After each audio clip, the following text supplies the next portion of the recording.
2, 1.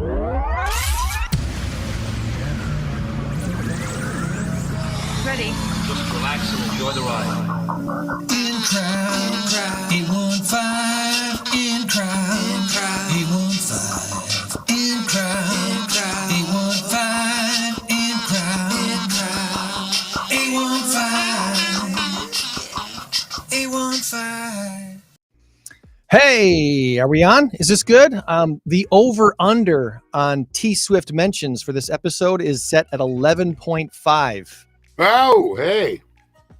I'm Greg. He's Tom. It is the, what is today? The 10th day of February, the year 2024, the latest it has ever been. In the history of mankind, and I'm going for the dirty dozen. I'm going over. You're going Taylor with the Swift, over. Taylor Swift, Taylor Swift, Taylor Swift, Taylor. That's how I guarantee I'm right. Oh. Taylor Swift. That means you can't. That means you can't bet on this one. So all the ones he just used are out the window. They're all gone. That's the mulligan. Sorry. That's the mulligan. All right, now let's All see right. if this is gonna be friendly with me today. Last week I was having some difficulty going this way. All right, we're gonna try it this way. Looking forward, hopefully, to our guest showing up here in just a few minutes. We have not connected yet with our JW man. JW, Jacob Westendorf, is the Packers beat writer, basically, for Sports Illustrated.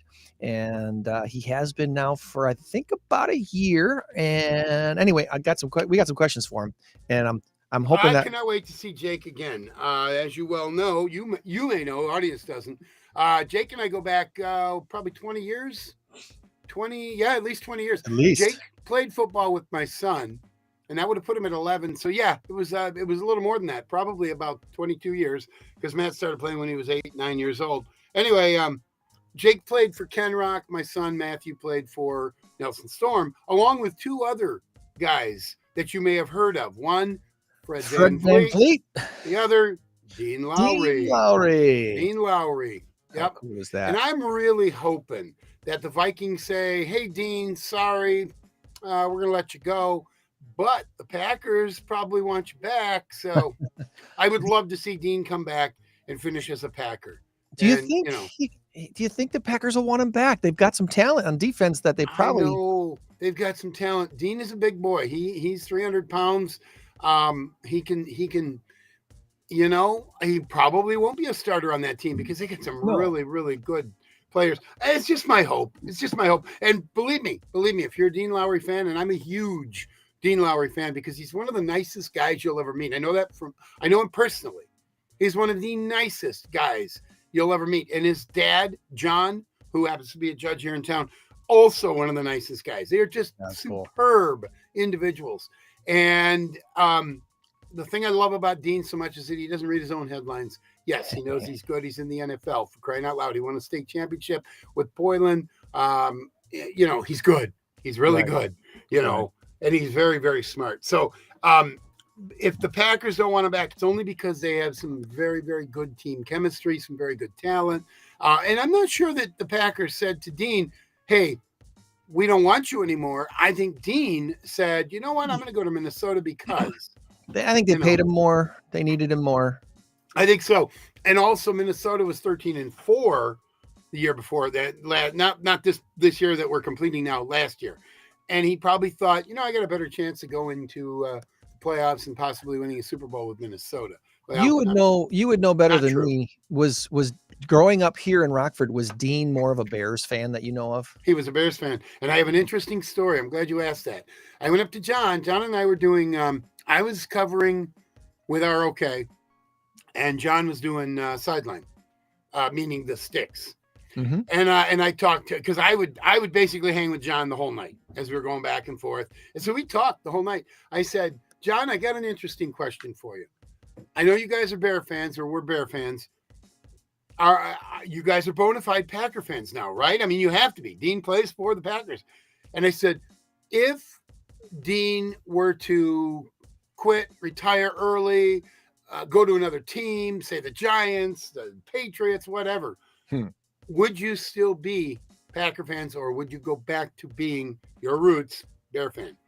These are John's words. I have to paraphrase. I don't remember exactly how he put it. He said, the Green Bay Packers are an incredible organization, and they have treated us well. Said Packer fans for life. Now, I don't know, and those are his words, Packer fans for life. I don't know if that changed. I wouldn't blame him. I mean, you can't root for the Packers while your son's playing for the Vikings. Right. You can't. So I No. get it. But what will happen, I think, is once he retires, maybe the Packers will give him a one-day contract so he can retire as unless he plays for the Vikings and they win a Super Bowl and he's like, Now I'm a Viking for life. Now I'm a Viking for life. Yeah. Wow. So things change. I didn't see how hold that goes. any weight to that. I just thought it was a great comment. I loved it. You Yeah. know, We like Packer Dean. fan. We're Dean But Dean- fans. Again, Dean is awesome. I do have a big number of the week. Let's get to that.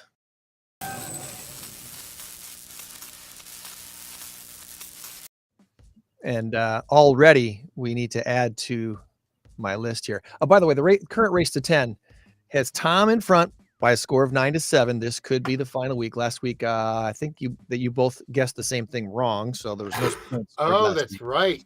But our race to 10 could have Tom in the victory lane today. The big number of the week this week is 260 million.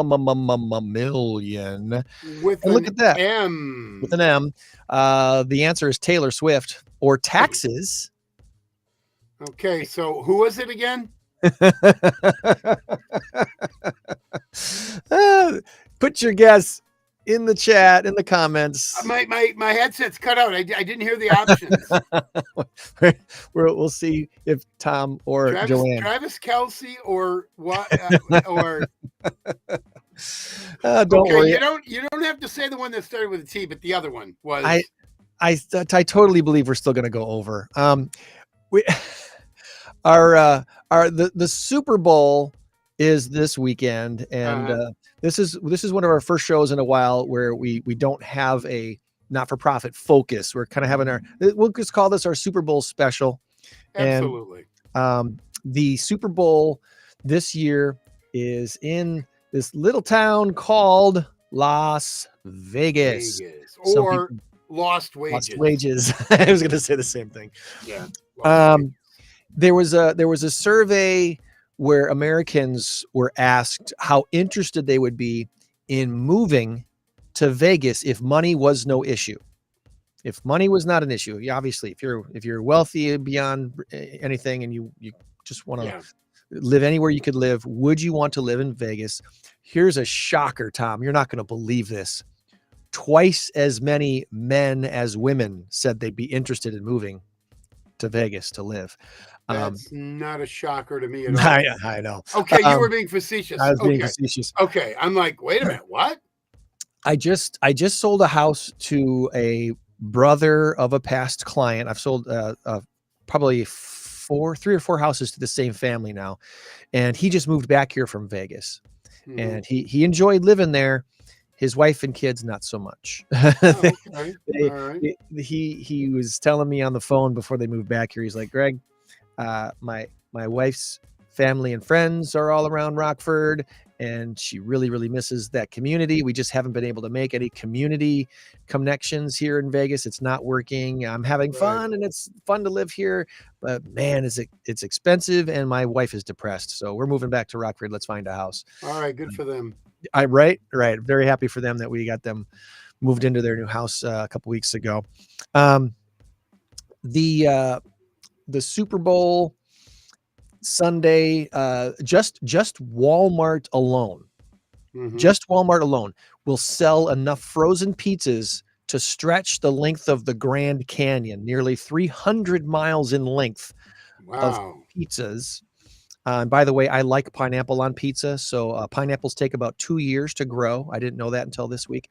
Are you yay or nay to putting pineapple on pizza? I'm in the middle. I don't mind pineapple. I love pineapple. I love pineapple juice. I could drink a gallon of it. On a pizza, only if it's Hawaiian pizza, pineapple, Canadian bacon, or ham, or whatever. Otherwise, I don't care. I could eat pineapple on any pizza. I don't care, but I wouldn't order it. If somebody had ordered, well, I got a cheese and sausage and green pepper and pineapple pizza, I would eat some. But cheese, sausage, mushroom, we're done. I don't care if Yeah. you put Hershey bars on it. You got mushrooms on it, forget it. Done. I'm really blessed. You already know this, Tom. I'm really blessed. My wife is amazing. One of the things that she does that's absolutely She is, amazing. and she's an amazing dessert maker. And she's an amazing meal embellisher. She'll get one of those cheapy pizzas, frozen pizzas, and before throwing it in the oven, she'll embellish that thing with extra cheese. If it's just a meat pizza, and she knows I want some pineapple on there, she'll throw some pineapple chunks on there. You know, she knows how to embellish. I do that a lot too. You can get them; they're take and bake or whatever they're called. Not the Papa Murphy's kind; those are good too, by the way. But just the ones from Aldi, Walmart, Market Fresh, whatever it's called. We do that too. The big 16-inch, the big extra large one. Pop that bad boy in there, and you throw black olives on there. I will get the meat one, the 4 meat or whatever. It's got Canadian bacon, regular bacon, sausage, and pepperoni, and then you throw a lot of cheese on it, some green peppers, some onions, and some black olives, and whatever else. I can't remember what else. Maybe some green olives. That thing is, and then you put a lot of cheese on it. It's got rolling cheese. Holy moly. And then you call your cardiologist on Monday morning. It's like, dude.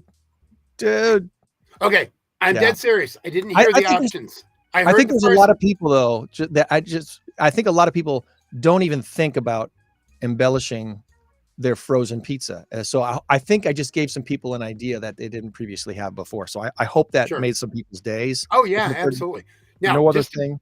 Just to backtrack a bit, because I don't want to forget this. I did not the second option. I heard the first one beginning with a T, ending with it was second name beginning with an S.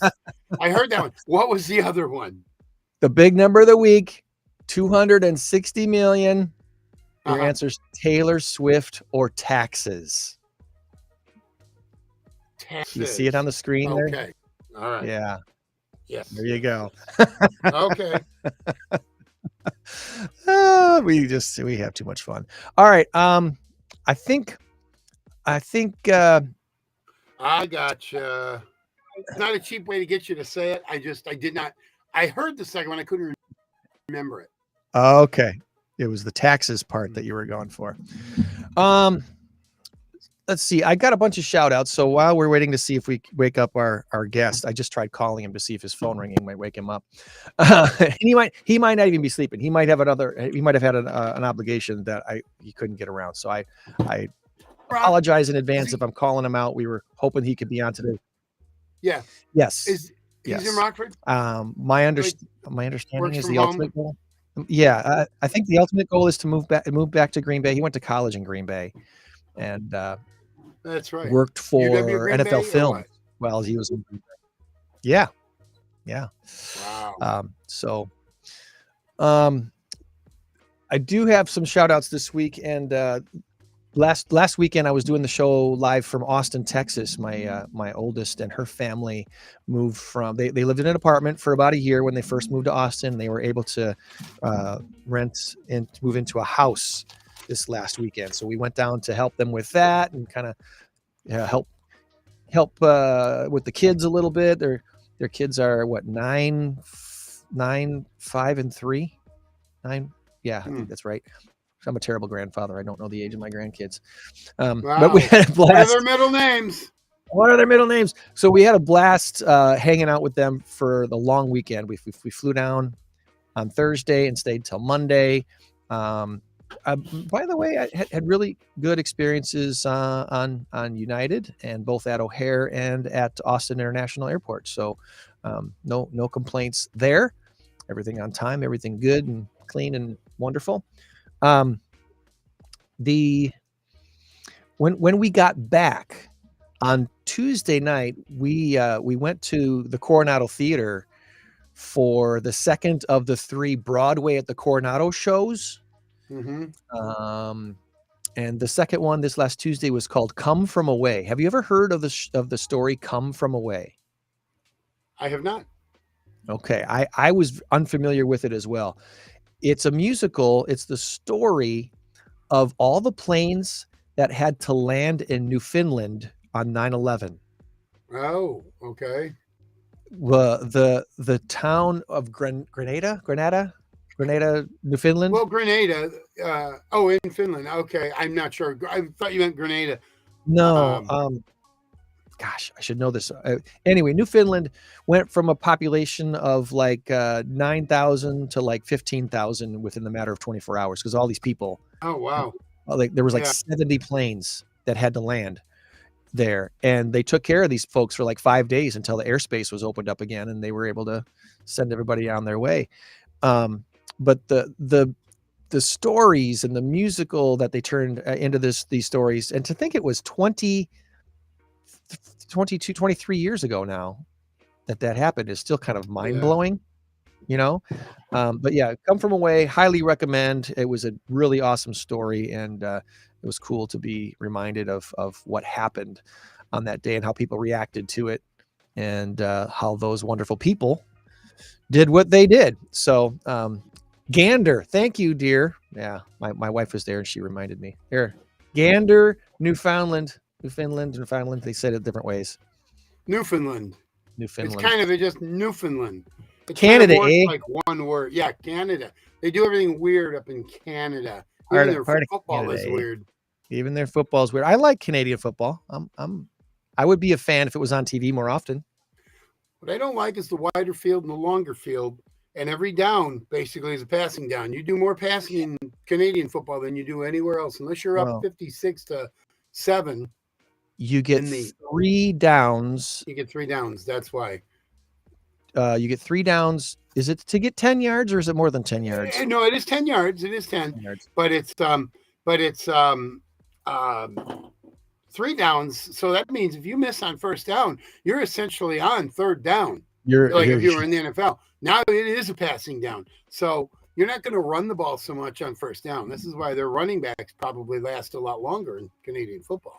I didn't think of that. And their quarterbacks have so much better stats. Warren Moon played Canadian football. I think he played for played for Washington, the Huskies. And then he went to the CFL for about 8 years. He's in the CFL Hall of Fame. And then he came to the NFL and became an NFL Hall of Famer. If I remember right, so he's got pretty good. 40,000 yards in both leagues, over 40,000 yards passing in both leagues. Something like that. Probably the most prolific ever. Yeah. And in football, period. And then Wednesday morning at GTTN, Growing Together Through Networking, we had a special guest presenter from CASA of Boone County, court-appointed special advocate. Special advocate. Thank you. Yes. And Charlotte was a wonderful presenter to tell us all about what CASA is, what they do, and how they help kids that have to be involved in the court system whose parents are not able to help them, basically, for different reasons. Right. One of the things that she brought up was the fact that currently Boone County is doing well with the number of volunteers they have to assign to youngsters. Winnebago County is not. So if you're in Winnebago County and you have a heart for kids and the time to invest into becoming, I don't remember if she called it licensed, or I don't know that licensed is the proper term, but qualified to be a CASA advocate. The need is pretty great here in Winnebago County, unfortunately, because the sad story is these kids are going through some things. Some have seen crimes. Some have been in domestic abuse situations. Some are just completely neglected and neither parent is really caring for them, and they don't have a grandparent around to care for them either, or stuff like that. Right. It's a lot of sad stories and they need help. So if you're able to help, check out CASA. Our next Rockford meeting this week on Thursday was out at the bus depot out on Lyford Road. Have you been in that building? I have. You're talking about the Van Gelder one? Way out on Lyford Road, across the street from Cracker Barrel. Oh, you're talking about the RMTD bus terminal. RMTD, thank you. Yes. Okay, I thought you meant like Van Gelder, because that's out there off of Bell School, way in the back or something. But anyway, yes, I got you. Yeah, the one that they built years ago. It's beautiful. It still looks brand spanking new because hardly anyone uses it. However, we weren't there because of the RMTD. We were there for Next Rockford. We were using their meeting space, and we were meeting with Wally Haas, who's now the executive director of Transform Rockford. And you might remember about 10 years ago, Transform Rockford had a big push to be a top 20 city by the year 2025. And a lot of great things were happening for about 6 or 7 years. And then COVID hit, and that whole just kind of COVID's the reason that we're doing this on Restream rather than, right. So anyway, don't get me started. They're getting rebooted, so to speak. And Wally's been, was recently, back in June of last year, was named executive director. And so he's getting things back up and rolling again, as far as, they don't, it's not what they do, it's what they spark others to do. Kind of, they're like the brainstorming, part of what's happening in Rockford. So Transform Rockford, for those who may have wondered where it went, it's coming back, and we were excited to talk about that. The reason I brought up the RMTD bus terminal thing too is when they built it out there, there was a lot of questions like, why in the world would you put it there? Who's going out there for this stuff? Well, now that the casino's being built, I got a feeling it's going to get used a whole lot more. Oh yeah. And the funny thing is, I don't know how many times you drive I-90, but as I'm coming down I-90 from the north to the south, when you make that turnaround, boom, you look square into the eyeballs of Hard Rock, future home of Hard Rock Cafe, Hard Rock Casino. Hard Rock Casino. You couldn't have a better placement. It is the boardwalk of Rockford.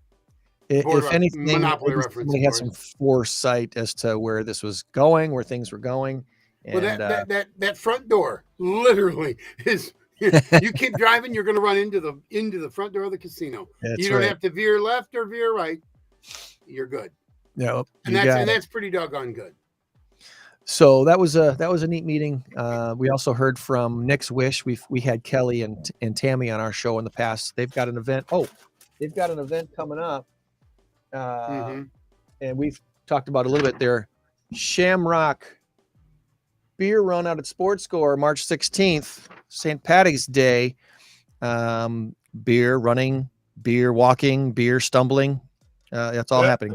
They're partying at Sports Score 1, post-race party indoors. Festivities begin at noon on March 16th. And this is a race course like no other. 5 local craft breweries along the route. You get a sample after each kilometer. I think it's a 5K thing. I think that's what they're doing. Anyway, if you register in advance, you get a Shamrock Beer Run long sleeve t-shirt, and look for the Nicholas Ritchell Foundation, Nick's Wish. It's all online. Bump it up. There's all the info there. Very good. Enjoyed meeting Kelly face to face. I think it was the first time I got a chance to meet Kelly face to face. She was at this event. Cool. And then Linked Lunch was yesterday at the Machine Shed, a Rockford Linked group that meets the second Friday of every month for lunch at the Machine Shed. And this month's special speaker was Candace King, the chief meteorologist at WTVO and Fox 39. And it was really cool to hear about her career arc, how she got into being a weathercaster meteorologist, and what she really wanted. She wanted to work for the National Weather Service is what she really wanted to do. She wasn't really looking to be on TV. And it just kind of happened that, now she's been there for like 14 years. And she's so good at what she does. And it doesn't hurt that she's one of the most likable human beings on the face of the earth. She's such a sweetheart. I've only met her a few times at the radio station. And I know you probably had her game face on. I don't know. But I've heard so many other people say she's a nice person. So what I saw is the nicest person in the world. I mean, she admitted to being nervous to speaking in front of groups. And she was at first. It took her a while to warm up to speaking in front of, we had about 20 people at our lunch. And she's like, I just got to be honest with you. I get pretty nervous speaking in front of people when I'm at the TV station and the camera's on me. I've gotten used to that. It's just me and the camera, and it's no big deal. But that is funny. Now, well, let me ask you this then. This is a good lead in. When you're DJing, do you ever get nervous when you before you got this big wedding? It's they got money and they got high expectations, and okay, now at this time at 7:37 we're going to do this, and at 7:41 we're going to do this. Do you ever get nervous? Do you ever get those butterflies? You know, when I get most nervous is when I'm a little unsure of if we don't have an ironclad plan. If things are Yep. a little bit on the fly, I'm Yep. like, okay, I think I got these names right. I think I got the order right. And sometimes it's through nobody's fault but my own if I haven't really narrowed some of this stuff down. But usually I do, and I'm pretty confident. And I'm a big timing and feel person. Mm-hmm. You know, if somebody wants me to change a song, but there are people on the dance floor dancing to the song I'm currently playing, I'm not really, excited about changing the song right that minute. Well, no, you never, ever, ever want to change a song in the middle of the song. Yeah. I'm big also on I don't want to change the tenor of it. We're doing the Cupid Shuffle in the and we're doing some good dance songs, and we got the wobble coming up, and then we've got Cupid Shuffle, and then we got Boot Scoot and Boogie. I'm not going to stop for Lady in Red. Okay, guys, after the Cupid Shuffle, we're going to Yeah. slow it down a bit, and then we're going to go back to no. You Yeah. roll with you roll with those punches. You go with what you got, and you keep them on the dance floor. I've got a set where I can do 45 minutes in a row, nonstop of people dancing. Sometimes it'll change depending on the whatever, but I'll start with Get Down Tonight or something like that, and then move into Play That Funky Music, White Boy, and then Wild Cherry, and people are out there dancing, and then all of a sudden I'm either going to hit them with the cha-cha slide or the Cupid Shuffle. Usually it's going to be the cha-cha slide. Now All right, they're don't give away all your secrets. All right, we don't give away all. Anyway, I'm just saying for all you young DJs out there, but what I'm saying is I can keep them out there for 45 minutes, maybe Yeah. longer, if it's a good dancing crowd. And then after that, I could play Frank Sinatra Sings the Phone Book, and they're out there dancing. As long as they're liquored up and ready to go and wanting to dance, you basically can't go wrong after that. But the key is get them out there, keep them out there for a good while, and get them all sweaty. I always tell parents when kids are out there, I said, parents, your kids are getting mighty tired. You're welcome. You're welcome. Exactly. I always remind, especially aspiring DJs, that DJing parties, in my opinion, is an art form. Yes. It's not something you can just go out there and hit a button and everything's going to work. You really do have to gauge your audience, feel the crowd. Well, that's your main point right there. You feel the crowd. Yeah. You feel the crowd. If you know your crowd, if you know your music, you can know your music all you want, but you got to know your crowd and know what kind of music to play next. And I oftentimes change what I'm going to play next based on. Oh yeah. The main thing I always tell wedding couples, brides and grooms, is if your wedding party, if really nobody in your wedding party are dancers, don't expect a lot of people to dance. That's okay. It's okay to not have a dance floor full of people all night long at a wedding reception if everyone's having a good time and catching up with family and meeting new family now that you're married and all that stuff. There you go. But if dancing is important to you, make sure people in your wedding party, part of your bridal party, are dancers, and encourage them to lead the way. Otherwise, you get what you get. That's what you get. That's right. Well, I don't know what you're going to next, but I got a few things I wanted to do. As long as we got a little bit of time, a couple little, not shout-outs, but things I wanted to address. Well, I want to get to our Super Bowl stuff, even though we don't have JW. He must have had something come up that he can't join us. Well, that was along those lines. And then if you want, we could still stick around for a little bit afterwards. I got Packer trivia. I specifically made Packer trivia for Jake, you, and me. So we can get to that. But I had three quick things I wanted to go over. One was NAMI, the fundraiser, which is February 29th. Come one, come all. Make sure if you have that number on there, great. Otherwise, call NAMI and you will get the information. It's going to be a lot of fun. It's a frog theme because it's on leap year day. But more importantly, it is for raising awareness and, of course, raising funds for the National Alliance of Mental Illness. It's a very, very, very important thing. Everybody in this world has somebody affected by mental illness in some way, shape, or form. And there's no shame in it. There is absolutely no shame in it. Things happen in families. Happens with diets. I mean, things happen, and we have to deal with it. We are left with the pieces to try and help put back and rebuild lives. And NAMI is doing that. NAMI helps tremendously. I know several people personally who have benefited from what NAMI has to offer. So if you feel inclined, it's $150 per table, limit of 8, only because of seating. Limit of 8, and it's $15 a person. I'm sorry, $20 per person if you want to go and maybe just you and your best bud, you and your wife, you and your husband, and you want to go and just maybe sit at the bar and do it. It's at Park Lanes. You can see it on the screen. Greg's put it up there, and it is such a worthwhile cause, and it's going to be a fun night. And you'll want to get your name in there somewhat early because there will be a cap on it. There has to be for fire code purposes. Right. So if you're wanting to do it, I would get a hold of NAMI, specifically Danielle. I don't know if her number is on there. I got the link here in our chat. You got the link. Okay. It's obnoxiously long, but if you look up NAMI Northern Illinois, NAMI Northern Illinois, you'll find everything on the Trivia Night fundraiser. Look for that right there, the little frog and the Trivia Night. Yep. banner. And it's going to be a phenomenal time. I came up with that. Danielle liked it. He guarantees that. I guarantee it. All right. Our in-crowd 815 networking group already has at least 2 tables at this event. We're hoping to get 3 or 4 total, maybe more. And I've got a few people coming. So yeah, I think it's going to be a very good event.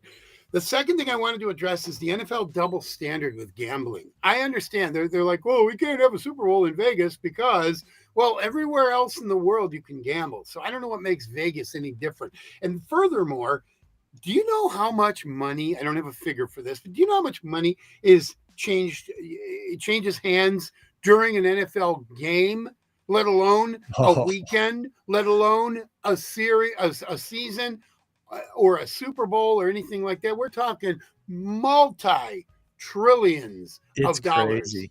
Multi-trillions. Yes. And so the NFL's got quite the double standard going. And that brings me to my third point, gambling in Vegas. It's okay to live in Vegas. Most people that live there will tell you, no, I don't gamble. I live here because it's warm. True. Pretty much warm all year round. We don't get like the great snowstorms. Might get an occasional snowstorm every 8 years or something like that. Shuts it down for 2 or 3 days. Sit inside, watch Netflix, and we're good. But if you're not a gambler, go ahead, move to Vegas. But if you're a gambler, stay away. Move as far away. Move to Rockford. Oh, no, wait. We got a casino here. Move to Elgin. Oh, crap. There's a casino there. Move to Atlantic City. Never mind. They're popping up everywhere. But Gambling has basically turned into alcohol. I mean, it's free and it's everywhere. And you just got to learn to deal with it. If it's a problem for you, you learn to deal with it just like you have to if you're an alcoholic. You do what you got to do to survive all of that. We have a few more things let's talk Super Bowl. Okay. Very good. Here are the 3 things, the top 3 things, in my opinion, the top 3 storylines of this year's Super Bowl, which, by the way, is Super Bowl 58. Yep. And before we get to these 3 things, will Super Bowl 59 or Super Bowl 60 be the rematch of Super Bowl 1? I would love that. I was really excited. If the NFL was scripted, if the NFL was all just a sham and like it's WWE, it's wrestling, it's all scripted. If that were the case, Super Bowl 50 would have been Packers Chiefs, and it could have been, and the Packers fell apart and they didn't make it to Super Bowl 50. But Super Bowl 58, it's 49ers and Chiefs, which is a rematch of Super Bowl 54. Mm-hmm. In no particular order, here are the top 3 storylines in Greg's opinion. You've got the defenses. Both defenses are elite defenses. Yes. I'll call it the 3D. Defense decides the day. Will the Niners pressure Mahomes enough to stop him? And will the Chiefs contain McCaffrey and Debo enough to stop their scoring threats? That's one of the storylines. Another storyline is Andy Reid and Shanahan's rematch of Super Bowl 54.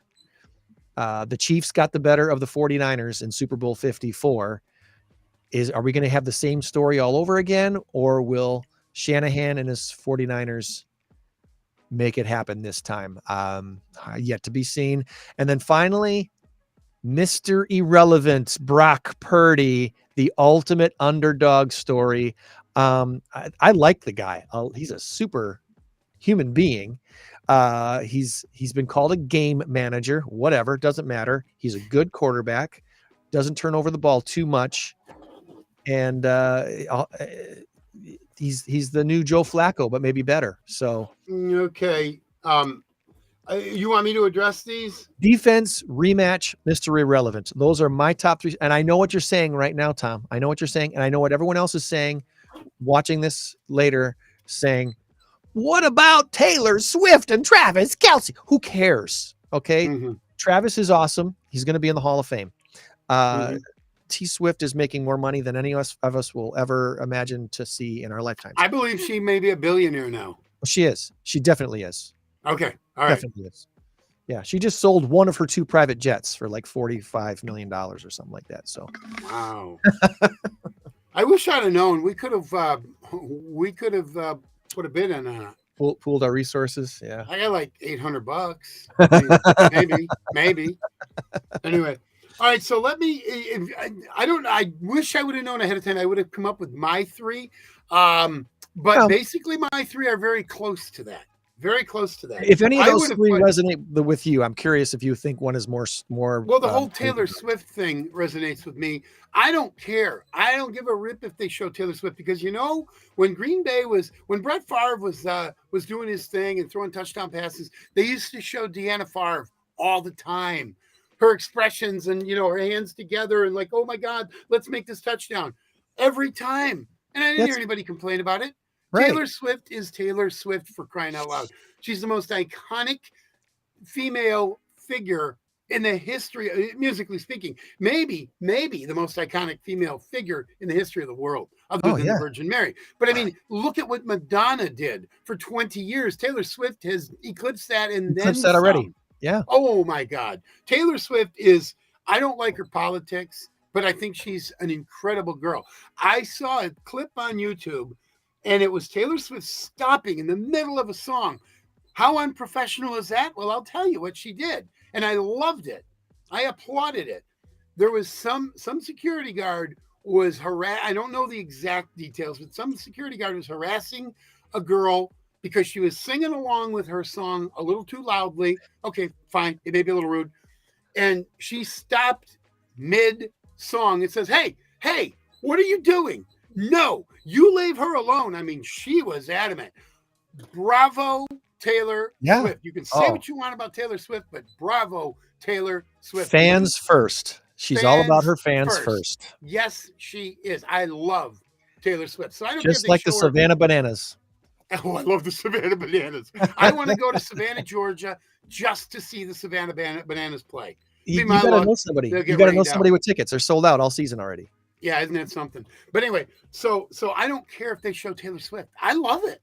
I think it's great watching her with her jersey, with Travis Kelce's jersey on, and watching her get excited and high-fiving Brittany Mahomes and Travis's mom and all that stuff. Yeah.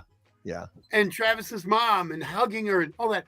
It adds to football. So all of you naysayers who think, I don't want to see Travis, fine. Then trade Taylor Swift. Then turn it away. Put it on mute and turn your head and then come back when they're done talking about her. Whatever. That's part of football. It's part of the culture, and it's part of what makes people want to watch. You know how many more women are watching? Of course, you got 150 million people. You got half the country, and then half of other countries watching the Super Bowl. There's hundreds of millions of people watching. So it's oddly not as big as we think it is around the rest of the world.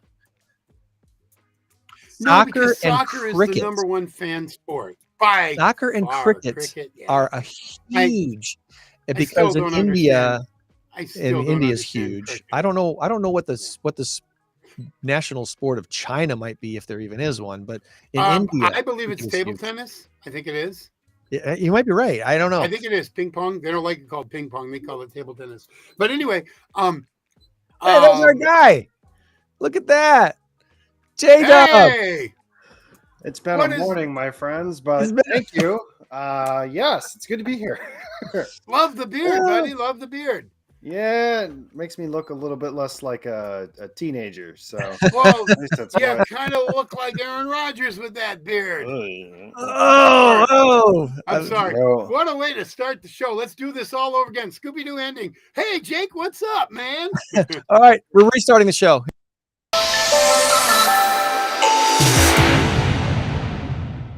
Okay, that's not really. You know what I'm saying. Anyway, welcome, JW. How you doing, buddy? It's good to be here, guys. Thanks for having me. We won't Well, keep you long. We do want to touch on a few Good to things, have ya. Sports Illustrated related and Super Bowl related and such. So, Oh, and some Packer trivia. Joanne's already walked away from her camera because she knows now we're probably not going to come to her for a long time. Oh, Sorry, geez. Joanne. Just stand by. Before we get into, we do want to ask you a little bit about what you think of the Bears and Packers futures. Okay. Okay. And your prediction for the Super Bowl. I'm curious right off the bat, though, being that you're writing for Sports Illustrated, Yep. I've got one of my episode issues here. Yeah, it's a good one. That's a good one. I only have 5 Sports Illustrated issues. That's the top one, obviously. On my one is for the Cubs. Anyway, Yes, go Cubs. they laid off a ton of people. What's going on with Sports Illustrated? Yeah. So thankfully, Bill Huber and I are not involved in that. It took me a little while to grow some courage to ask him, like, so what does this mean for you and me, kind of thing. But yeah, I guess the parent company, and then there's like us that are separate but equal, if that makes any sense. So it's like a Sports Illustrated vertical, but it's not run by SI, but it's si.com that you go to find the stuff that we write. It's kind of an interesting way to figure those things out. So as far as the top end of the top end, I was looking into it. Thankfully, I don't really have to know Sure. because it doesn't affect us, thankfully. So we get to continue doing this. I keep joking with people, I'll do this as long as he lets me. So yeah, all of us are still running the show. It's the off season. The combine will start here in 3 weeks or something like that. And then,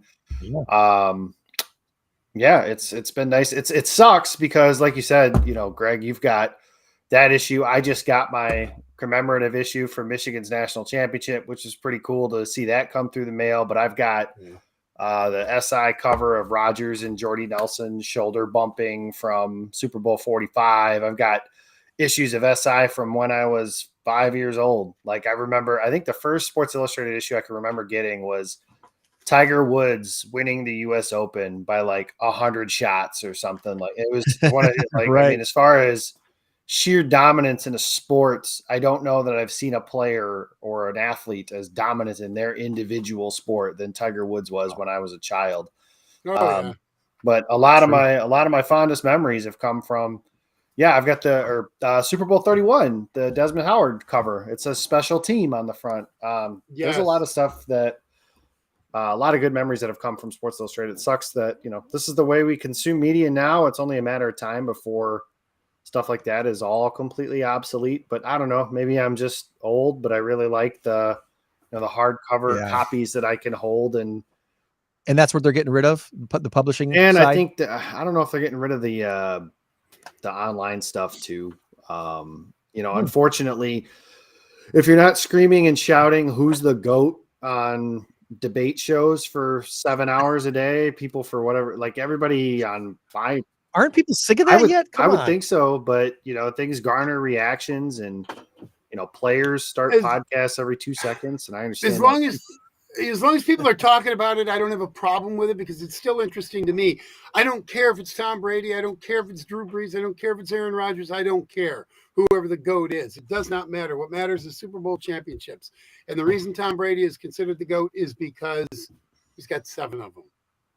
Yeah. So you can look at sheer numbers. He played for 112 years, I believe. So therefore, he's going to have the most touchdowns, the most yards, the most this and that. Here's what I got. Uh-oh, we lost him. You lost Jake?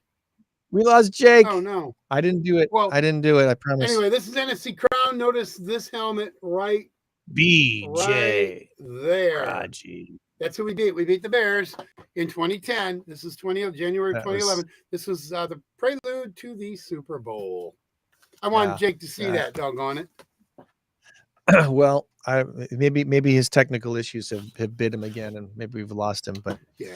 Anyway, there he was there, and then he was gone. And not knowing if and when he's coming back. Let's go to Joanne here real quick and say good morning. Good morning, Joanne. Good morning. Hi, Joanne. Thanks. How are you? I'm fine. How's everything at Pause Humane Society this morning? I think it's fine. I'm looking around. It seems okay. Everything's together. Well, you're going to be sending me our Pause Pet of the Week soon, so we'll post that on the Facebook page and Instagram and I'm stuff. ready to tour today. If we do a really short one, we can do a really short one. I'm hoping Jake comes back on with us so we can talk more Super Bowl, but whether he does or not, let's take care of all things Pause before he comes back, if he comes back, okay? And then we'll do our big number. Which, by the way, our big number of the week this week in current race to 10 is really tight. It's 9-7. That's a football score, but it won't be. We'll see if it does after a little bit. All right, Jake's coming back, so we're going to take care of Pause here real quick. Talking to me. We're going to take care of Pause really quick, Jake, before we get back to you and get us back on the screen. Put Joanne on the, there we go. Quick look at all things Pause with Joanne. Check out their website, pausehs.org. She's like, hi, Tom. An orange fluffy cat. Yeah, no, I don't I have an orange cat, so hey. Now this is Look at that. We had a wrapping party on my birthday. Way to go, Pause volunteers. So it looks ready. Can people still get tickets? You have a ticket. I know it's a week from today, the Pause Fur Ball, 1 week from today. So it might. I don't know. You'd have to call and see if you're still interested in tickets. I don't see a deadline on there, but it might be too late to get tickets. I can't imagine they would turn anybody away. The caterer needs a head count. Well, this is true. Yeah, I don't know when the head count is. Look at these two. I love when they pose for pictures. Yeah. We're ready now. All right. Thank you for stopping by. Okay. Thank you for stopping by. It seems like a very bland name. She's not going to look at us, though. Blanche. Kiki. Little She calico. looks a little bit older. My owners, I can't, there's a toy in front of my owners moved from the apartment left. Oh, they forgot to pack her when they moved. Uh-oh. That's kind of sad. New owners moved in, and well, there's a cat. I've heard of that before, where people will leave their animals behind in their apartment. Yeah. There's breakfast. We moved into a house one time, and the people had left their pet mice behind. Oh, In the basement, in the garage, stuff like that. Oh no. Family looks a little crabby. Oh, look at this. She said she was a stray from Kirkland. Wow. With a very crabby face. She says, do not put me on the air. Resting cat face. No comment. Oh man. So anyhow, that's kind of a quick overview of Pause. Well, if you can still get in if you can still get in, check out Pause on Facebook. Again, the Fur Ball is 1 week from today on the 17th. It's always a lot of fun. Watch Tom do the cha-cha slide. It's hilarious. Yeah, Yeah, I do it on my Yeah, hands. Tom- I I think missed last year's. I did. So it'd be good to. One of We'll my be back at it one of my this year. cha-chas was broken. So All right, we're doing this right now.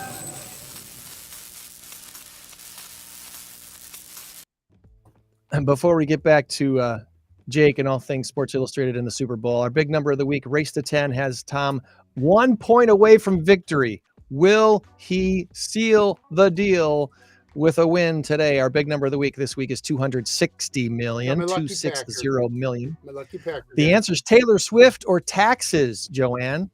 Taylor Swift or taxes. I need your answer. Give me one, please. In 3, 2, 1, go. I'll go with taxes. You're going to go with taxes. So one of you is getting a point and one of you is not. Will this be a victory for Tom? Have you heard of Anguilla? Anguilla. Anguilla. Somewhere in South America. No, I'm kidding. I don't know. It's a British territory in the Caribbean. Oh, okay. 35 square miles, about 19,000 people live in Anguilla. In the 1980s, the Internet Assigned Numbers Authority, the IANA, started assigning 2-letter domains to nations and to territories. CA for Canada, AU for Australia, JP for Japan. Well, Anguilla got the 2 letters AI. AI. The New York Times is saying that the nation before 2018 was making about $2.9 million from domains that wanted to end in .ai. Well, now they are going to double or even triple that by this year. According to IEEE Spectrum, Vince KT manages Anguilla's domain registrations. He says his work is already like a third of the government's budget. Thanks to .ai domains, they have been able to pay down most of the country's debts and eliminate residential property taxes. Millions and millions of dollars because they're selling .ai domains. Wow. Huh. Congratulations, Anguilla. So, yeah, Tom gets a point. Taylor Swift was the answer this week. It's a victory for Tom in our Race to 10. Taylor Swift's Eras Tour movie will be streaming on Disney Plus soon.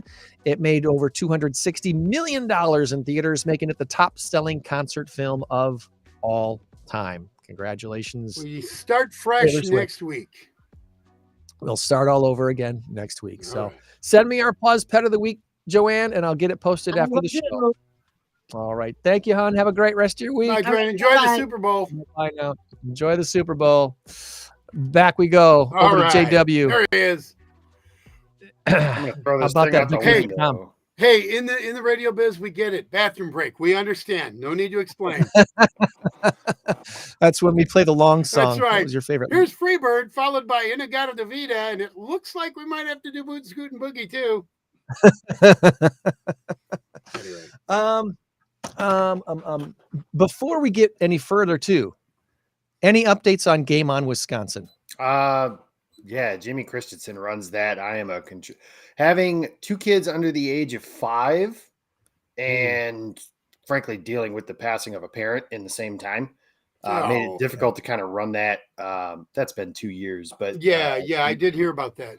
yeah. So the first year was pretty rough. So the second year, I said it's not really fair to the rest of the crew for me to, half-heartedly run the show and do much of it. But Jimmy's great. I've known him he was kind of one of the pioneers with the whole thing. So he kind of runs the show. I still contribute. My show was every Tuesday with Brendan Dworzinski, who's a radio host out of Kansas. I don't know the exact name of the city. He'll probably yell at me for that because he has this really innate ability to, he knows I'm from Winnebago County based on where I'm from, where I live, and just all that kind of stuff. So he's really good at stuff like that. Knows you grew up off of Alpine. Yeah, well, not quite there, but yeah, he's from LaGrange Park, Illinois. So he kind of knows the state a little bit too, but he moved that direction and all that good stuff. But yeah, it's fun. It's still a good place to, grab your content and everything like that. They are just on like streaming platforms and stuff like this. Now the website is defunct, and that's for domain names and a bunch of other weird, nothing illegal or anything like that. It was just trying to, Stuff you got to pay for. yeah, well, I'm trying to figure out how to renew it, because once it was gone, it was locked, and then I've sat on the phone for longer than I care to remember with some of those people, with robots and the machines that are taking over the world. I hear you. AI, Okay, I just baby. wanted to catch up on that. So, all right, where should we go first, Tom? Should we go future of Bears, Packers, or Super Bowl? Which one do you want to attack And I also first? have trivia questions too. So, Oh, he's got trivia. yeah. By the way, the trivia questions that you, Joanne, and I were going to do, I'm going to save till next week. Gotcha. So we'll do the Packer trivia now. We can do whatever you want. I wanted Packers Bears. If you want to do that, that's great. I have a great Packer Bears story to tell you. Okay.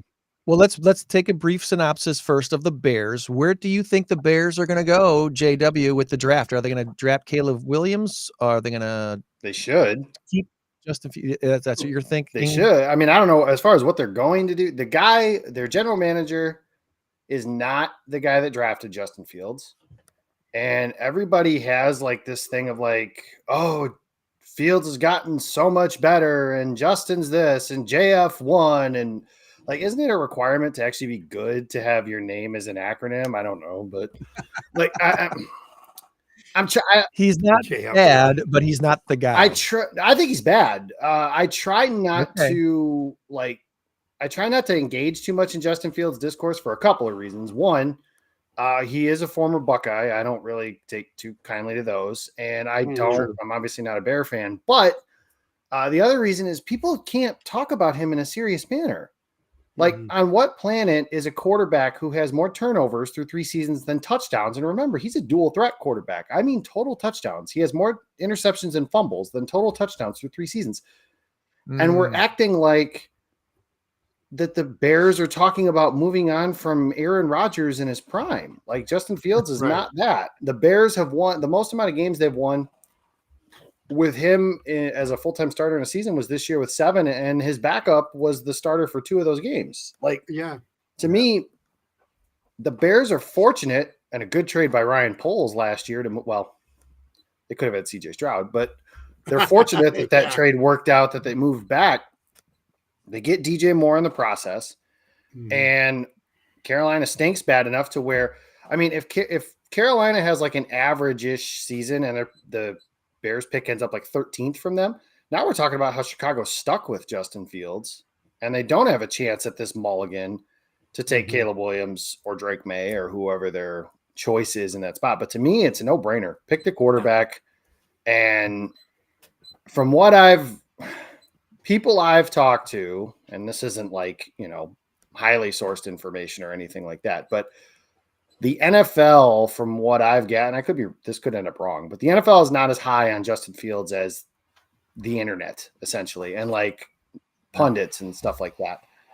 You root for the guy because he's a good guy, but he didn't turn out the way that I thought he was going to be better. I just thought he was going to be better. Yeah, I did too. And, just the flaws that he had when he came out of college, he hasn't really gotten better with those. I've seen Jet Fields play in person twice, and I've never come away like, man, this guy's good.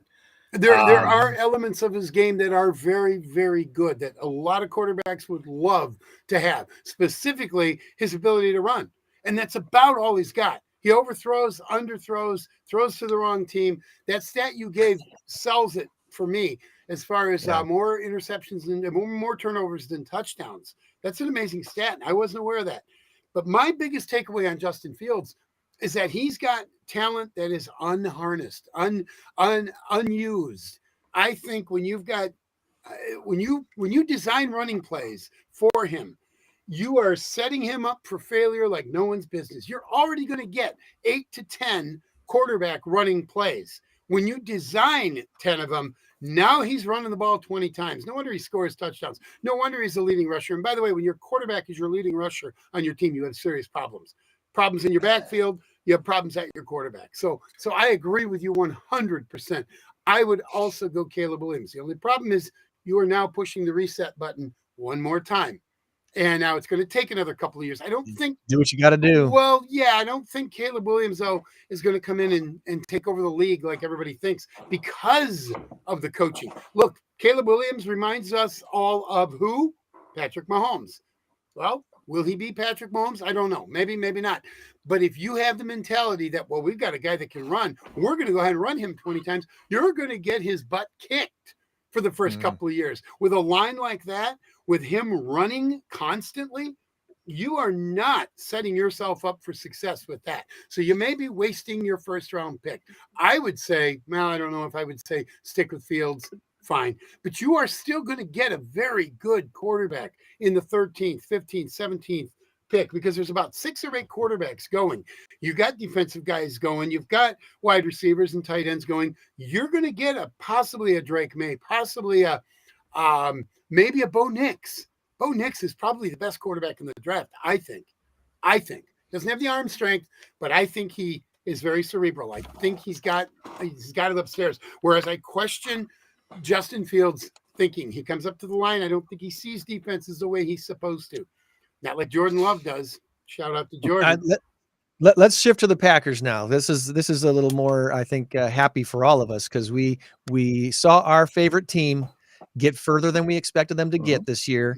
And it was a win in my estimation all the way around. They should have beat the Niners. Yeah, absolutely. And, here we are. What do you think of the future of the Packers? What do they got so much draft capital?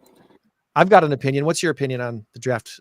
5 picks in the top 100. The good news is they can use those picks to build around the quarterback that they have instead of having to try and find one, which is undoubtedly the best scenario that happened from the 2 best scenarios, in my opinion, coming into the season were knowing that Jordan Love was the guy or that he was bad enough to know that he wasn't the guy. In the first half of the season, it certainly looked like it was trending that direction, that it wasn't working well.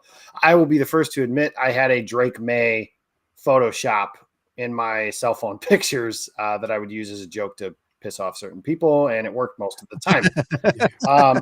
As far as the draft goes, to me, I think that as well as the team finished, I think it's important to keep in mind they did finish 9-8, and in the 3 years ago, the playoff spot that they won did not exist.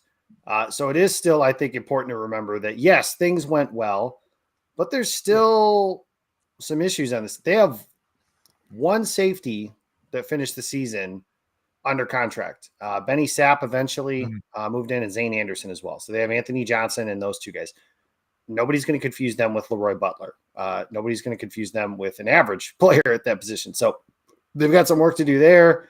They've changed defensive coordinators, so who knows what that means. Their cornerback room to me is Jair Alexander, who had a very odd season, to say the very least. Yeah. And that's about it. They might have one linebacker on the team, and that depends on how you feel about Quay Walker. And their front, I think, is pretty good, but you can never have too many defensive lineman pass rush types. So, and that's just the defensive side of the ball. On offense, feasibly, you could be looking to replace 3 starters. Depends on how you feel about Rasheed Walker / David Bakhtiari. Josh Myers obviously is entering a contract year, and then Sean Ryan is the incumbent at right guard with John Runyon set to hit free agency. So that's just that spot. Aaron Jones, A.J. Dillon. I sincerely hope that they move on from A.J. Dillon. And Aaron Jones, I think, is going to be back for at least one more season, but you need more than one guy, and Jones gets dinged. Like, that's just the reality of a player his age at that position. He's going to get dinged. Pass catchers they feel pretty good about, and they probably should, but if there's a guy who's really, really good, I don't think you let someone like Romeo Doubs or really any of those guys, quite frankly, make you pass up from potentially upgrading. I like the guys they have, but if the unthinkable happens and a really great player at receiver is sitting there in the 2nd round or maybe even the late 1st where they're picking this year, I don't think that you pass up on those guys just because you say, well, we got Bo Melton and Malik Heath at the back of this room. Like, those are practice squad players. they had good games, but they're not. Yeah, probably and the maybe guy. maybe they are good, like useful role players or something like that. But like, if I told you you're drafting the next Devontae Adams, and I know that's impossible to say that, but if I told you that was a possibility, you'd take those guys and say, yeah, sorry Malik or sorry Bo, good luck somewhere else. But I like the chemistry. I agree with most of what you say, but I got to take issue with a couple of things. First of all, the defense. I saw this the other day, and let me share this with you first. I was watching some Packer videos. Warning, this video may trigger Bears fans. Anyway, Packer fans, I hope you enjoy. What it was the top 10 greatest moments in Bear Packer history. All Packer, of course. So with that defense, Devondre Campbell can't stay on the field. So I agree with you there. Quay Walker, I love Quay Walker. This guy single-handedly destroyed the Dallas Cowboys. One of the main reasons why. I'm a huge fan. Lucas Van Ness in his first season, I expected more. Yes, showed up at the end of the season when he needed him. I will tell you this about LVN. He is a freak. The most impressive play to me this season wasn't even a play where he ended up making. Well, there's two. So one, he chased down Justin Fields. That showed off his athleticism. But the game against the Cowboys, he chases from around the left end. Prescott takes off. Van Ness is 6'6", 270, and he is just screaming up that side. His athleticism is second to none. He is Rashawn Gary when Rashawn Gary was a rookie. So what's better than one Rashaon Gary? Two. And Rashawn Gary is the other one. Now, here's the good news. With this new guy, Jeff Hafley. Jeff Hafley. He's going to be a good one. I have heard he's very, very aggressive. His track record speaks for itself. What the Packers are going to probably switch to is a 3-4. You got three down linemen. We've got three decent down linemen right now, anchored by Kenny Clark. Kenny Clark is second to none. He's a 3-4 or 4-3 they're switching to. Hafley was he's a 4-3 guy. 4 down linemen. 4-3. 4-3? They've been a 3-4 since Capers came in. Okay, I got that backwards then. Sorry about that. Anyway, if they convert, I don't know if they could do this. If they can make Lucas Van Ness, I think he was already kind of a defensive end anyway. Was he not playing some defensive end? Yeah, as far as that goes, Gutekunst talked about it in his post-game or post-season media availability. So it's a 4-2-5 nickel league. So everybody's playing nickel. So the fronts don't matter too much. But Van Ness, he played with his hand in the dirt. Rashawn Gary can do that sometimes. Preston Smith has played in a 4-3. Like, as far as the guys they have as their outside pass rushers at the moment, all of their top three have experience, with Preston Smith being the other, playing with their hand in the dirt. So I don't think that'll be a problem. I won't be surprised if they add another guy there either. Yeah. And as far as the secondary, Valentine and Ballantyne, a lot of people get those two confused. They look really good. I say you go back and you get yourself a safety or a corner or whatever you need to shore that up back there. And then maybe another linebacker. And don't mess too much with the defense. And if you could pick up a stud defensive tackle, fine. That works for me. I'm good with that. But as far as the offensive side of the ball, here's where I have to somewhat disagree. I love the chemistry with their receivers. These guys understand Jordan Love. Understand Jordan Love. Like they Devontae. Seem all unselfish. That's big. Yes. Like Devontae understood Aaron Rodgers. If you needed, and this is why Devontae Adams was Aaron Rodgers' crutch. This is why we lost the San Francisco game when we were up 10-3. He had Alan Lazard streaking across the middle, and he goes for Devontae Adams because he ignored him. Yeah. He should have seen him. He's Aaron freaking Rodgers, for crying out loud. That right there was 17-3 Green Bay with about 4 out to a 4th down punt, which they block and score a touchdown on. Now it's 10-10. That's 14-point swing and a Super Bowl riding on it. I think it was the NFC divisional game, though. Maybe it was. NFC. I don't remember. No, it was divisional, but they would have played the Rams at Lambeau the following week, and they would have blasted the Rams. And they would have. And just like if Green Bay, and I'm speculating, or we don't know. You can't say it. Whatever. You can't know certain things. If Green Bay beats San Francisco, I really truly believe they take care of Detroit in no uncertain terms. They were that much better than everybody else. Forget about the first half of the season. It's week 8, week 9. I've heard several commentators talk about this. You have to go, and this happened with Sean Payton as well, with Denver. At about week 8, week 9, they started putting it together. Now there was a little rift with Russell Wilson and Sean Payton. Mr. Nice Guy and Mr. Aggressive button heads. Fine, whatever. But the point is, Sean Payton finally started to make his thoughts known at about midseason. This happened with the Packers as well. And here's why. Aaron Rodgers is gone. He's not gone in Matt LaFleur's ear. I could just see on Matt LaFleur's face him going, biting his tongue, going, okay, Aaron, fine, whatever. He no longer had to deal with Aaron Rodgers. Now he can coach. And he's got a guy who is coachable. I'm telling you, Jordan Love isn't just a good athlete. Very smart. Very smart. Coachable, and smart. This is why the Packers ended up where they ddid. You take a couple of games that they should have won. They were 9-8. Take 2 games, and they're 11-6. They're 11-6, and then they're legit. And then they're the 5 seed, or maybe the 6, but nonetheless, they're not the 7th seed. And I agree with you. 7th seed didn't exist a couple of years ago, so they were, in my opinion, they were a legit.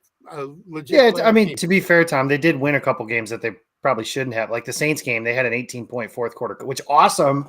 Yeah, but you're right. should not have happened. You can, and if they had a kicker, maybe they win 2 or 3 more games too. But unfortunately, well, if Mason Crosby is still around, they win that San Francisco game, because you go up 24-17, and here's what happens: there was about 5 minutes left, 6 minutes left, something like that.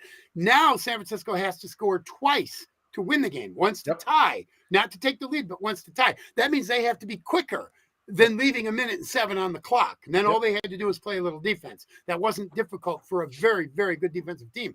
So if you're up by a touchdown, San Francisco has to score a touchdown and get the ball back. Otherwise, it goes into overtime, which is fine. I would have welcomed overtime given the outcome that we had. So that's how important that 41-yard field goal miss was. So add to it a kicker on the docket. I don't care where you get them, just get one. Get one that's not going to miss 6 extra points, and 6 field goals. He missed 12. That's got to be the biggest disappointment of the whole season was the Anders Carlson's inability to really be accurate. That was a bummer. I'll give you my initial assessment after the season was done. My initial thought was all these young players, and we've got all this draft capital. Is this the year that the Packers trade a lot of their draft capital for future draft picks because they have so many young players? And then the realization of how many free agents the Packers have set it. And I was like, oh, okay. Now you've got to start playing the cap, not the cap game, but you know what I mean? They got to spend, they got to manage their money and their contracts. And you've got Christian Watson injury question mark, Aaron Jones injury question mark, Bakhtiari injury question mark, and Sean Clifford, is he the backup for the next few years? He's a hype man. He's an awesome hype man and an awesome sidelines dude, but is he a legitimate backup QB? You've got really 4 out of your 5 draft picks that you might be looking at those guys replacing. Now I'm thinking differently. So I'm curious what you think of the draft capital. Yeah, that's possible. I mean, it's very rare that you see teams trade for picks this year for picks next year. And unless there's something like, the only way that I can really envision something like that is if Green Bay were to trade like out of the first round to get a future first, which they kind of did the year that they drafted Jair Alexander. That led to them being able to get Rashawn Gary and Darnell Savage in the same draft. Because of all the great quarterbacks in this year's draft. That's kind of what I'm thinking. Yeah, so you made the draft. If you see a lot of players, there's 2 things you're hoping happen if you're a Packers fan. One is that all those quarterbacks go early because Green Bay's not picking the quarterback, so that pushes the good players down the board. So you want, Caleb and Drake, obviously, Jaden Daniels, Bo Nix, JJ McCarthy, Michael Penix, you want these guys picked early if you want that. Or what you're hoping is somebody gets that later hype like Jordan Love did, and somebody wants to move up to get him. Now, we were fortunate enough that the Packers general manager had the foresight to do that, despite idiots like me screaming, "You can't do that." Now, 3 years later, Oh, you're not the only idiot. Trust me. I'm like, what are you doing? What are you doing? And now I'm so glad they did. But we also did the same thing with Aaron Rodgers. Remember, nobody wanted Aaron Rodgers. That first year, they were booing him because they wanted Brett Favre until he had a couple of comebacks. And all of a sudden, Hail Marys and 4th and 21 completions and everything else. He's like, ooh, Brett who? Yeah, I just sincerely hope that Jordan Love's deal, as he continues this trajectory as great player, that he doesn't turn into a weirdo like the previous two guys did. So, but nonetheless, Don't see that happening. I would hope. No, I mean, I'll say this from talking to him, he oozes confidence. Yep. He's very even keeled. He's very accountable. He's kind of he's very quick to put blame on himself, even if it's not really his fault. He says all the right things. That's a leader. That's a leader. That's a leader. And here's the thing: bad memory too. So what? I threw an interception. Guess what? I'm going back to it. And Matt LaFleur recognized that. How did Matt LaFleur not at least get some consideration for Coach of the Year? I don't know what Matt's got to do. Quite honest with you, because when he showed up, when he got to Green Bay, they were 6-10 the year prior. Locker room was toxic. Green Bay, the whole thing turns around. They win 13 games that year, and they were not as good as a 13-win team would suggest. So that to me is a coaching job. The next 2 years, he wins 13 games and has the best team in the sport. Sometimes that's all it takes. Kyle Shanahan was a candidate this year for that reason alone. And then this year, in my opinion, this was his best coaching job. I don't think people understand fully how hard it is to – there are players in the Packers locker room right now. Well, maybe not right now, but at the beginning of the season, there were players in the Packers locker room that thought they should have kept Aaron Rodgers. I'm not saying that because I know that. That's just common sense, right? It is. I agree with you. Yeah. You're telling a team that is chasing a Super Bowl for the last 3 years, hey, we're going to go to Jordan Love, and yeah, we're still going to try and win a Super Bowl. Everybody's like, okay. Good luck with that. Yeah. Yeah. I mean, unless he's Mahomes from day one, and he is not, nobody is. No. Like, that's just not going to happen. So I think this year was LaFleur's best coaching job of managing. Agreed. I think from a 1,000-foot view now, you look at the way he managed the end of Aaron Rodgers, the selection of the quarterback, which the more stories that are written, the more you realize, like, Aaron Rodgers was not happy, like even more not happy than what we've seen in the public eye. He was always very complimentary of Matt LaFleur publicly. And he had, after he got traded to the Jets, he talked to Matt Schneidman of The Athletic. And there's a little quip in there about how, like, well, they wouldn't have picked the quarterback if you didn't sign off on it. So he was pissed at Matt LaFleur for 3 years too. Like, that is, to me, incredible. They were able to hold this whole thing together and make the transition to Love and start 2-5, go to 3-6, and hold everything together. This year, to me, was Matt LaFleur's best job as a head coach. I think there are better, like Andy Reid and guys like that, obviously, are guys I'd rather have, but there aren't many I'd rather have on the headset than Matt LaFleur. He has his faults, every coach does, but I think he is top notch. There might be only one other I would probably rather have on the sidelines, and he's 65 years old, and that is Andy Reid. I think Matt LaFleur's top 3 coach in the NFL, and I don't know who's 2. I'm going to say maybe Matt LaFleur. I don't like Mike Shanahan. He's not the quarterback whisperer. He's the quarterback injurer. If you remember back to RG3, when Mike Shanahan was the coach at Washington and Kyle was his offensive coordinator, they put RG3 back in the second half after he had very badly damaged his knee. That was it. That was it for his career. He finished the game. He came back next season. He was not the same after another surgery, and then he announced his retirement. Point number 2 about this great genius mind, Kyle Shanahan. He was the offensive coordinator in the single greatest Super Bowl debacle of all time. You're up 28-3 and late in the third quarter, and you lose 34-31, I believe, in a field goal in overtime, the only overtime game ever. He pulled a Dan Campbell before Dan Campbell. That was pretty impressive. Yeah, exactly. Blew it. Keep being aggressive, because that's what blew a 10-point lead a couple years ago too against Kansas City. They were up 20-10 with like 12 minutes to play or something like that. Yeah, of course, against Kansas City, everybody. I mean, Buffalo blew a lead against Patrick Mahomes with 13 seconds left. That's how great Mahomes is. So, and by the way, well, that's a good segue to get into the Super Bowl talk. Go ahead. Okay. Well, I was just going to say, by the way, you know who else was a game manager? Troy Aikman.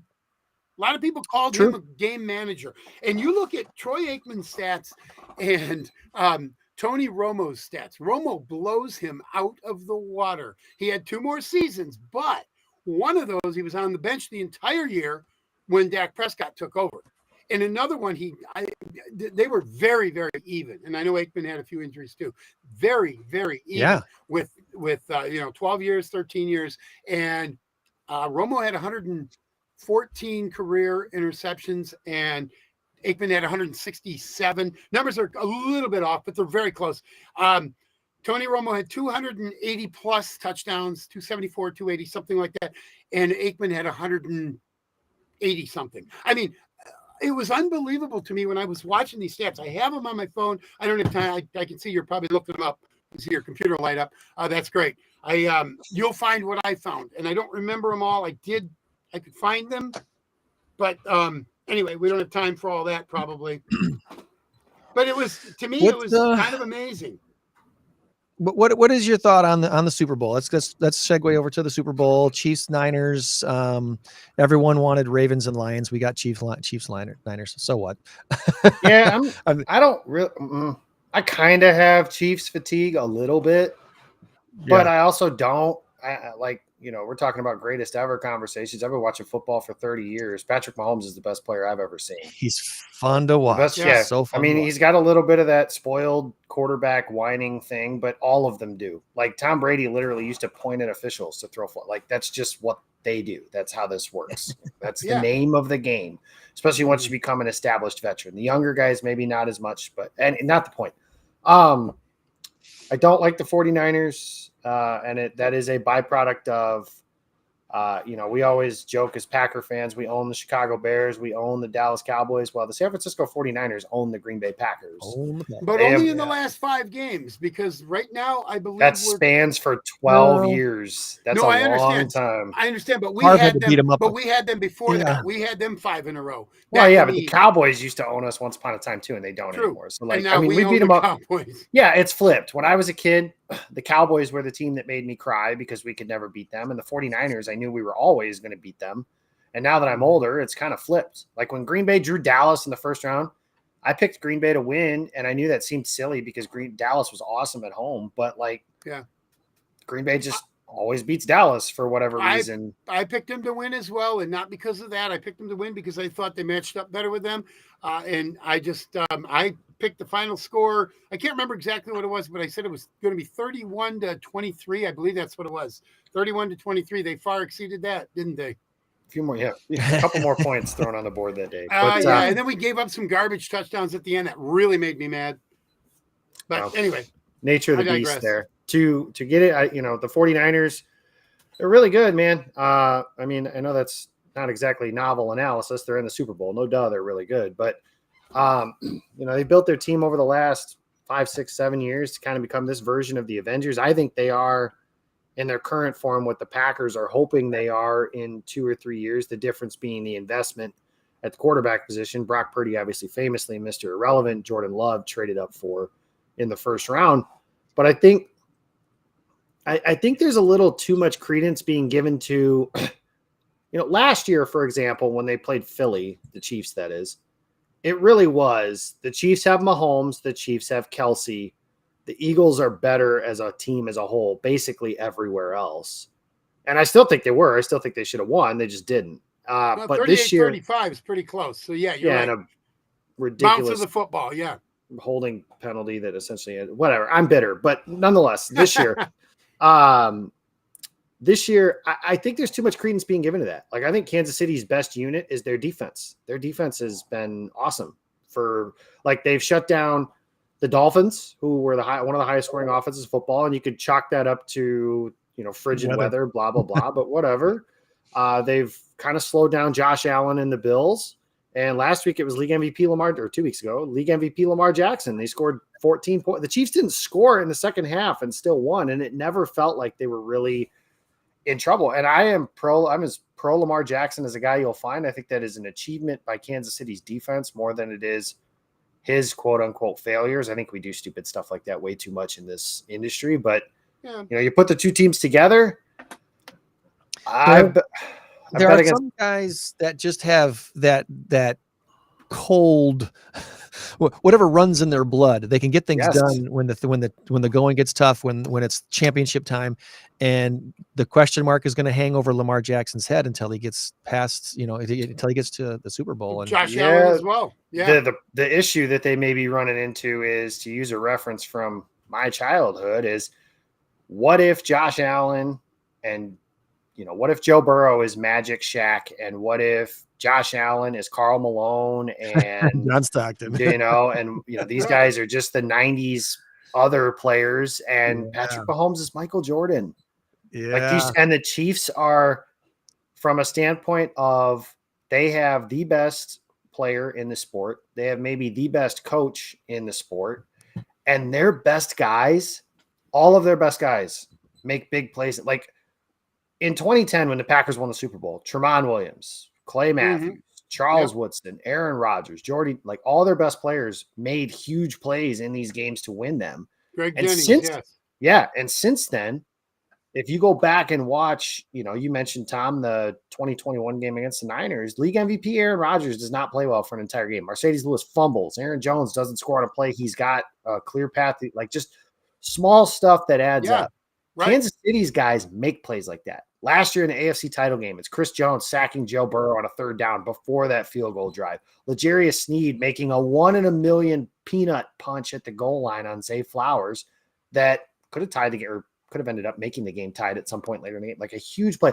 Their best players seem to make the biggest plays on the biggest stages. And I don't know if that's something you can teach. I'd love to hear the perspective from Andy Reid and his coaching staff on how they get their guys to do that. Obviously, they have Mahomes, but Kelsey, Rashee Rice, and I mentioned those guys on defense that just make a lot of plays. I think Kansas City is the better team, and I will tell the 49ers this. They've been behind in both of their playoff games. Don't fall behind against this team. Not going to happen again. You're exactly right. No. That is 100% correct, and that's exactly what I was going to say. The other thing I was going to say is the emergence of Rashee Rice as a rookie is why the Kansas City Chiefs are where they are. Because Travis Kelce hasn't had as good a year as he's had in the past, but now you've got he's been dynamite the last 2 games, though. But you also have, yes, he has. Well, because it's playoff football, and he's got Taylor up there cheering for him. This is a pro Taylor Swift account, so be careful. No, you may have missed earlier when I said I love Taylor Swift. The over-under on Taylor Swift mentions for today's show is 11.5. I think we're already at 10. We're over, yeah. Taylor Swift twice. There you go. Over. Are we talking about Taylor Swift? I really do like Taylor Swift. Anyway, Taylor Swift. There's a psychological thing that Andy Reid has figured out, and it's if you can bottle it and sell it, you're a billionaire. So I'm looking forward to seeing what he's able to do, and with his team, he doesn't even have to manufacture it, right? Because the 49ers are a 2-point favorite, correct? Right. The 49ers are a 2-point favorite. That's all you need as Andy Reid, as the coach of the Chiefs. Guys. And I got the Chiefs winning 31-20. So I am not, this may surprise you guys, I'm not sold on Brock Purdy. I'll tell you why. I watched Brock Purdy just pee all over the place in the first 3 quarters of the Packer game. I cleaned that one up. He did not have a very good game. If Darnell Savage intercepts that pass, and has a pick 6 for the second game in a row, the Packers go up. At that point, they were up. It would have been 10-0. It would have been 10-0. I think they were up 3-0. Oh, and by the way, I don't want to dig up old bones here, but by the way, that very first field goal that we got, the previous play, third down, the guy was bear hugging. I want to say it was Romeo Doubs in the end zone. That should have been a flag. I know pass interference when I see it. He was bear hugging him, and he had his arm flailing out there, and Doubs is trying to. That was pass interference. That's Green Bay's ball on the 1-yard line. And the way they absolutely ran that ball in that first drive, boom, we're going to go ahead 7-0. Now, you get that interception, you're in Brock Purdy's head. Never mind anyway about the field goal. Fine, we'll go up 10-0. The fact is, you'd be in Brock Purdy's head. That's what they needed. It wasn't until he was feeling empowered the last drive of the game. Again, if we're up 24-17, it changes what they have to do. They got to go quicker. They can't take as many chances. They have to score twice to win the game. Never mind that you'll tie the game, but they have to score twice to win the game. So you can't just use up all the clock and then let the Packers go down for a game-winning field goal. Because if the Packers could do that, then that changes what the Packers call.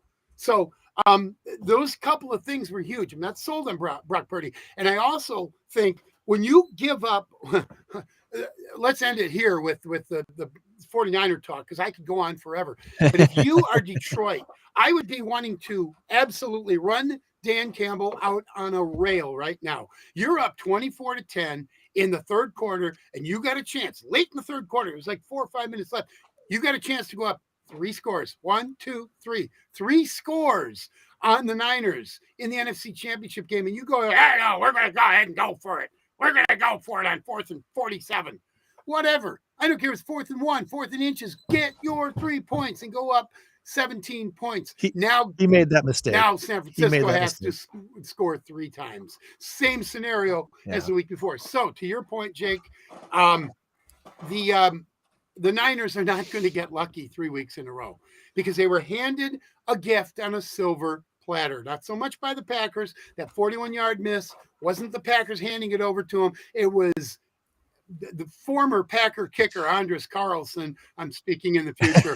Simply missing. I got bad news for you, Tom. He's going to be here in 2024. Yeah. He's going to get better. I don't know if he's going to get better, but I know Gutekunst basically said they looked at their options and he was, quote, by far the best one. So he's either delusional or protecting him in the media, or they really believe him. But I don't think they brought somebody in, though. They have another kicker they've signed in camp, and I don't remember who it was. Yeah. The Georgia from Georgia. Like it's competition, but I would be surprised if that kicker's brought. They had a guy they had in last year, same deal. How do you get in his head and say, dude, 41 yards, it's fairly routine, it's a little more than an extra point, and you missed it by that much, to quote Maxwell Smart?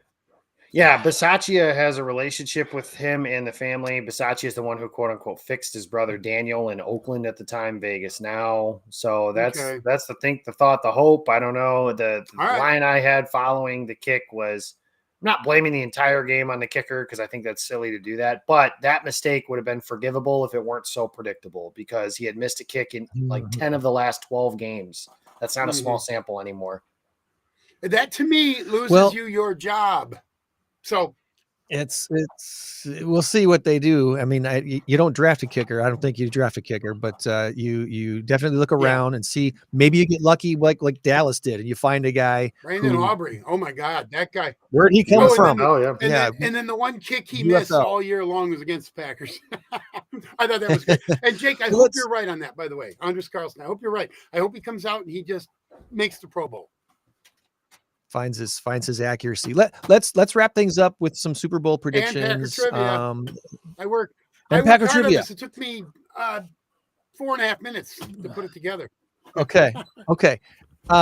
So we'll do Packer trivia after predictions. So I would not bet against Patrick Mahomes because I think Jake is right.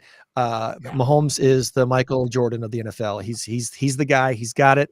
He's got whatever it is to win championships. And I think even though they faltered against Tampa Bay in that Super Bowl, I still think that they probably win this one. However, here's my big, bold, nobody saw it coming prediction. I already shared this with Tom. 49ers pull it off. And Fred Warner is your MVP. Warner, I can get behind that. He's had an amazing playoffs. He did it to the Packers. So if you're going to go all in on a bold prediction where you could really score big, I'm going with Warner MVP for the Niners, and they pull it off with a defensive gem. And I don't like the Niners. I don't like saying this, but that's my bold, unpredictable prediction. How about that? All right. Do I go second or do you, Jay? Yeah, Tom, I'll close. You go ahead. Okay. Greg, to your point, Fred Warner is great. No question about it. He is my brother from another mother. Fine. That's fine. But they're going to go away from Fred Warner for that reason. He mostly plays the middle. They're going to go side to side, bubble screens, this and that. They do a lot of laterals. They do a lot of reverses, reverse field, whatever. They are going to go away from Warner. He's not going to be as big a factor. Their secondary is weak. They're going to get Travis Kelce across the middle. Boom, Kelce, 35 yards, touchdown if they're close, whatever. Don't you dare say Taylor Swift MVP. Don't you dare. No, but Travis, Taylor Swift's boyfriend is going to be the MVP. Okay. There you go. Okay.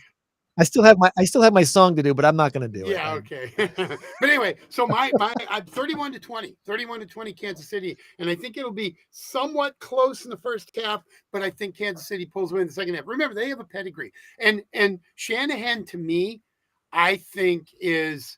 I'm not going to compare him to Dan Campbell because in no way, shape, or form is he like Dan Campbell. But there are elements of I think Shanahan's guilty of reading his own headlines. I think thinks he's better than he really is. He makes silly, crazy mistakes. He'll call a play that I like. What were you thinking?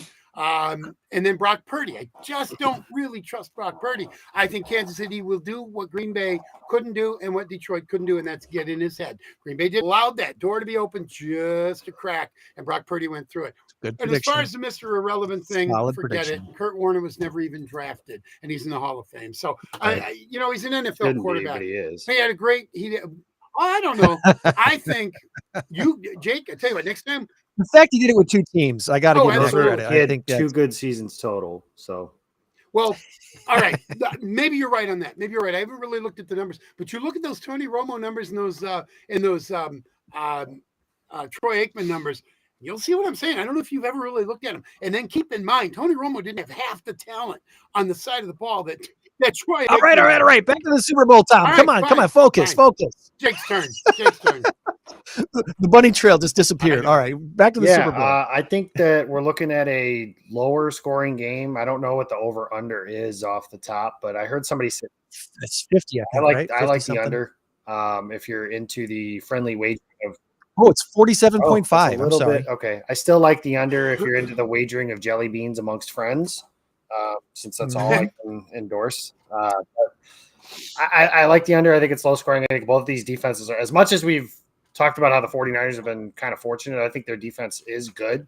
Has not played great yet. They were instrumental in that comeback against Detroit. Obviously rattled Jordan Love and Green Bay in that fourth quarter a few weeks ago, but didn't really play great for 3. If Green Bay finishes, they win that game by 2 scores, but I digress. Yeah. Detroit, same deal. If they catch the ball on 2 separate fourth downs that hit the guy right into the hands, like Detroit might have put 40 on him. But I do think these defenses are good. I did mention Kansas City's offense is not as good as it has been. That being said, Travis Kelce's been awesome the last 2 weeks. I think he's gone over 100 yards receiving. He went over 100 against Baltimore and was close against Buffalo. Rashee Rice, I think, could play a big role in this game. And I think Tom was the one who mentioned Pacheco. But 49ers' inability to stop the run has been an interesting change for them this year. Like Green Bay ran for over 100 again, or Aaron Jones ran for over 100 against them. They hadn't done that in like 53 games. And one of the things, if I'm a Lions fan, that I'm frustrated about is you built your identity around this physical running team, and like you're up by 2 scores, you could have just kind of leaned on them and grinded that game out. But they didn't do that, so it's these 2 teams. I made the points in the past of betting against Tom Brady, maybe when the other team was better, but the Patriots happened to have him. This time, I don't know that San Francisco is even, frankly, the better team. And the Chiefs have Patrick Mahomes. So I'm going to go with Kansas City. I'll say 24-20. Like I said, I think it's low scoring. And the difference will be that the wounded ducks that Brock Purdy throws into the face masks of defenders don't bounce off face masks and into Brandon Ayuk's hands. My God. Yeah. They catch him. I think Kansas City catch him. That'll be their 3rd Super Bowl in 5 seasons, a full-fledged, all-out dynasty that they have and that they've built. And we'll see. Every year we keep talking. Last year, people were picking the Chiefs to finish last in their own division. They won the Super Bowl. This year, it was they don't have the receivers. They don't have this, and they're here again. So you don't like them, but you're going to have to watch them. Yep. The receiver started catching the ball in the playoffs, and that was the biggest surprise for me. MVS as long as MVS, I hope MVS has a 0-0-0 stat line. I have targets, no love for nothing. that man. So zeros across the board for him. Wow. Can I ask why? Off the air, you can. Oh, okay. All right. Very good. I'm not a definitely fan. want to hear this. Not a Greg, fan. remember, we got to stick around for a few minutes. All right, Packer trivia. My 31-20 prediction. I have 1-0 in the pool. That was the final. That was the final 2 years ago. Yeah. That was final a couple years ago. Oh. So Yeah. there you go. All right. Let's try some Packer trivia, Tom, or whatever you got. You got some football stuff. I have 3 Packer trivia. I have 3 plus a bonus, 4 Packer trivia questions. Okay, you can All right. both answer them. It doesn't matter who. I don't care. Packer trivia. The Packers began as what team name? Everybody should know this. No, the Acme Packers. Acme Packers, from the yeah. Acme Packing Company. Yep. I had to explain that to somebody about a week and a half ago, and they were And like, they wore "Really? them ugly, yeah, ugly Notre Dame colors. Hey, ACME." hey, All right. watch it. Yeah. All right, I saw a clip the other day. Donald Driver catching a pass, touchdown pass with those old uniforms with the round circle. I love those. I love those uniforms. Cool. All right, question number 2. Who does head coach? Lindy Infante. You know, I should have went a little deeper with all this. He's correct. Yeah, no, I would have forgotten that. I was like, was that the Ray Rhodes experiment? No, Ray Rhodes was Ray before. was after 1 year. And he went 8-8, one hit wonder. Yeah, 8-8, and he's like, okay, this isn't Packer football. You're out of here. And then they got Mike Sherman. And then after 4 or 5 decent years, they went 4-12. You're done. Enter Mike McCarthy. All right. When Brett Favre won his one and only Super Bowl in the 1996 season, who did they defeat? It was 1997 Super Bowl, 1996 season. Patriots. Drew Bledsoe, Bill Parcells. They were in New Orleans. Yeah, they were. Let's found those place Patriots. Where the Bears beat the Patriots 11 years previous, 85. All right. Well, this was an unmitigated disaster. I was going to try and get as deep as I could, but I know, Jake, I know exactly how old you are. You're exactly my son's age. So I wanted to keep it somewhat 90s, 2000s, maybe late 80s. I didn't want to go back to the 50s and 60s where Greg and I might have a chance. All right, finally. What year did Brett Favre play his first game with the Green Bay Packers? 1992. Gregors, what do you say? JW's got it. Yeah, I'm sure he's all over it. So 90, I'm not even going to argue with that. 1990. Was it really 90? Favre was drafted in 91. That's wrong. Well, okay. That's funny. That is funny. His first game against the Bengals was in September. Well, that wasn't his first game that he played, but their big comeback was in September of 1992. And I know that because one of my friends always tells me he was born on that day. Oh, okay. So my bad on that. Internet lied to me. They did. And I was at the, oh goodness, Chris Jackie kicked a game-winning field goal in overtime that season. It was in November, and it was 92. County Stadium. Oh gosh, I never went to County Stadium. They tore that down before I was born. No, before I was old enough, I should say. Only Packer game as a kid was at County Stadium. I never got to go to Lambeau until JW made my dreams come true. Got to go see him beat the Giants in the playoffs. Yep. That was incredible. So you've been since, right?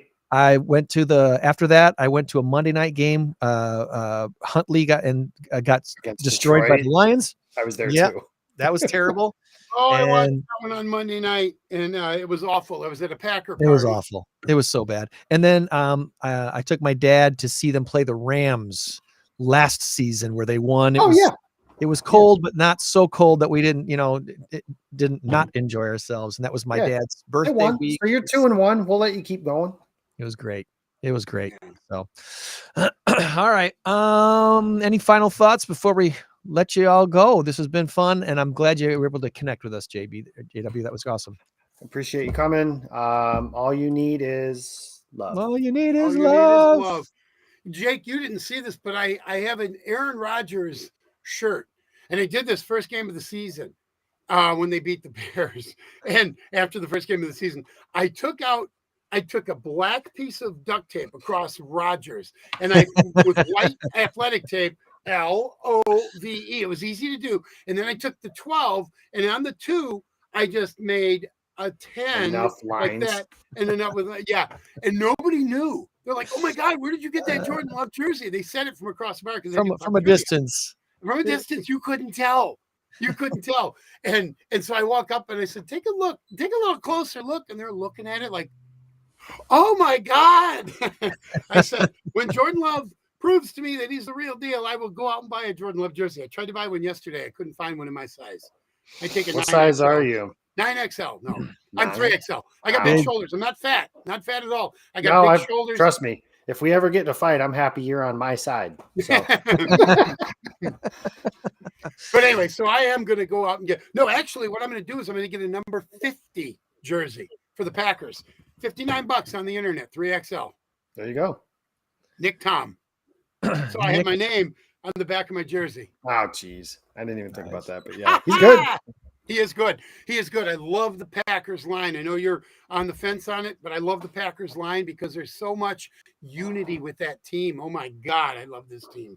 Hopefully they can keep it together and make some wise draft choices. And next year should be really, really good. Next year is going to be awesome because they're going to get rid of Aaron Rodgers' contract. I think this is the last year for what they pay down for Aaron Rodgers. David Bakhtiari will be off the books. They're probably going to release Jair, maybe trade him. I don't know. But no chance. Zero. No? Gutekunst was about as blunt. No. They fixed it. They reconciled. It's good. I am so glad to hear that because this is what I heard a month ago, that he probably won't be back, and it had to do with that Carolina thing, and I think that made a big difference. LaFleur and Gutekunst have talked about it since Alexander came back. With the hiring of Hafley, is Jair excited that he's going to be able to go one-on-one with the other team's best, or is he going to be the fly guy in the back covering everybody else's butt? Because that's what they're going to need. They're going to need a super fast deep safety to run Hafley's offense. I think. Then that's what you draft, because I like Jair covering defense like an offense. You know what I mean? I like him covering a Deebo Samuel. I like him covering a DJ Moore, because none of those three did anything significant against him. Yeah, I'll be surprised. Gutekunst talked about the secondary and needing to add some stuff there, so I would not. They have 3 picks in the first 2 rounds. I would not be surprised at all if 2 of them are defensive backs. So yeah. And they said they would be active in free agency. If they are, I think that's the position that they would look at there too. Good. That's where they got to spend the money. They got to find the guy, because like I said, with 4 down linemen, now you've got to have that deep guy covering everyone else. Oh, they've been trying to replace safety since Nick Collins had to retire. It's been a decade. Yeah. And Alexander's excellent, but is he the Leroy Butler ready? Is he still play? Yeah. Hall of Fame, baby. Hall of Fame. And I just saw his very first Lambeau leap. I've been all over, knowing we had the interview coming up with you. And we love when you're on, by the way, Jake. We love. Absolutely. This has been like a godsend for me. I love this. Talking Packer football. We're gonna do this again before the season starts and kind of recap the draft and what the team's gonna look like for the next season. That'd be awesome. I'm down whenever you guys want me. I will not have the morning I had the next time we do this. I promise. Yeah. All right, guys. Next week we've got Gabrielle Foreman, Secondary Success and Beyond at Rockford Promise. And remember, you change the world when you help one person. So be a blessing to someone else. And I'll try to do the same. Meet you back here next week for another Saturday show. Okay, but he's got a story to share. So release the audience. I want to hear this. Stand by. All right. Off the air talk.